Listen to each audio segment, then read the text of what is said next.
y amigas, mexicanos y israelíes. Gracias por invitarme para hablar con ustedes. Es un gran honor para mí. Hace 20 años, exactamente, viajé por la primera vez a Latinoamérica. Nunca he olvidado mis primeros momentos sobre la tierra latinoamericana. Caminé por una calle que no conocía, en una ciudad en la que nunca había estado, pero por alguna extraña razón me sentí cómodo y tranquilo, como en mi casa, como en mi país.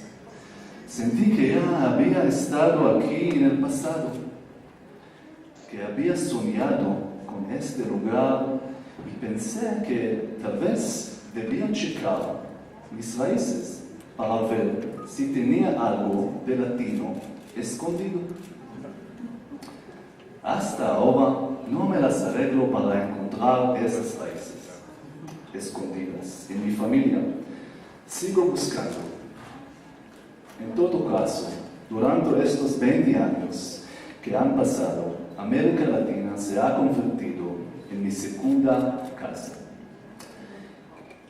Esta es mi séptima visita en esta parte del mundo y la segunda visita a México.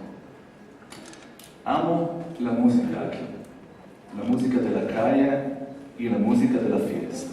Amo el arte y las artesanías. Amo las comidas y las cervezas. Y sobre todo, amo la gente y su lengua. Cuando vivo en español, estoy más feliz. Cuando vivo en español, me siento más libre. Cuando vivo en español, soy más creativo. Cuando vivo en español, regreso por un momento a ser un joven con su mochila, recién dado de alta del ejército. Pero, señoras y señores, lo siento, mi nivel de español todavía no es suficiente para hablar sobre literatura. Así es que ahora, con su permiso, voy a cambiar al inglés. Good afternoon. Sometimes when I go with my books outside from Israel, people ask me, how is it to live in Israel? How our life in Israel? And I answer, well, it's not easy.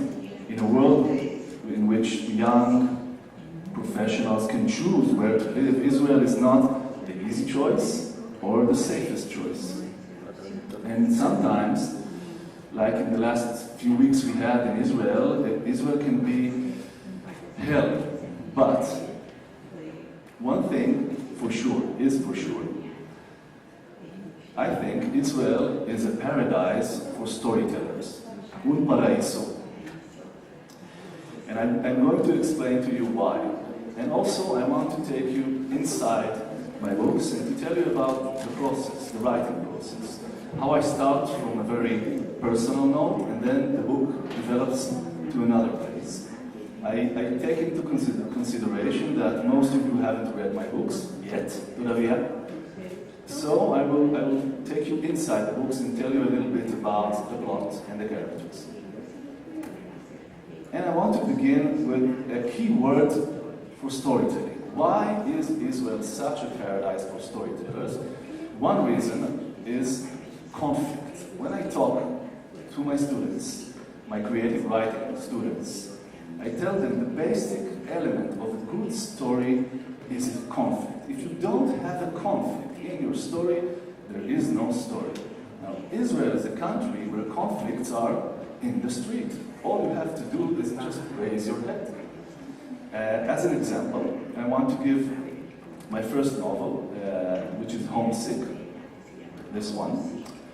And this novel started from a very personal note, from a very personal issue. Usually I don't talk about it in Israel, but I'm here away from Israel, far from Israel, so I can talk about it. I lived with a girlfriend together. We lived in the same house, in the same apartment. It was the first time I was living with a girl, and we were supposed to spend 1 year in this apartment. And at the middle of this year, we broke up, which is a nice way to say she left me. So I wasn't really sure why this happened, and I was wondering for a long time why did this love story ended up so harshly. So 7 years passed, and I started writing little pieces to myself. It was much more closer to poetry than to prose, and I only wanted to find out while writing why did we break up. But then I started remembering the neighborhood we were living in. It was a small place near Jerusalem called Maoz Zion.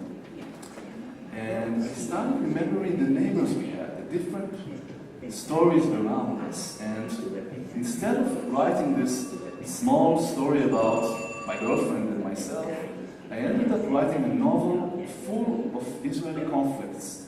For example, just a wall beside us, our landlords, he was getting, during this year, he was getting more and more religious.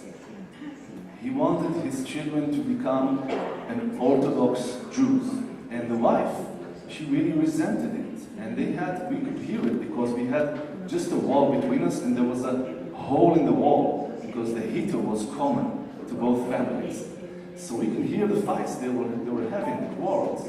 And they were fighting about what kind of kindergarten should their children go to, religious or secular. So this was one conflict we had around us. Now the neighbors on the other side of the street, at the beginning of the year, their son was killed in Lebanon, and they were actually grieving most of the year. And there was a little brother, his little brother, a very sad story. His little brother was wandering in the neighborhood, looking for friends, looking for someone to talk to, because his parents were so consumed in grief, they didn't really pay attention to him. Now, while I was living there, I didn't really have a conversation with this child, but when I started writing this book, I thought, this is an opportunity. I can give this child a friend. Maybe I can comfort him while writing. So this was the second conflict, and it was all happening in the same neighborhood. And another conflict, and I'm talking about 100 square meters. This place, Maoz Zion, was once a Palestinian village called El Kastel. In the independence war, the 48 war in Israel, the Palestinians, inhabitants of this village, ran away or left the village or were forced to leave the village. But they kept on thinking about this village and remembering it and maybe wanting to come back to it. Now there were Palestinian construction workers in this neighborhood building houses for Jews.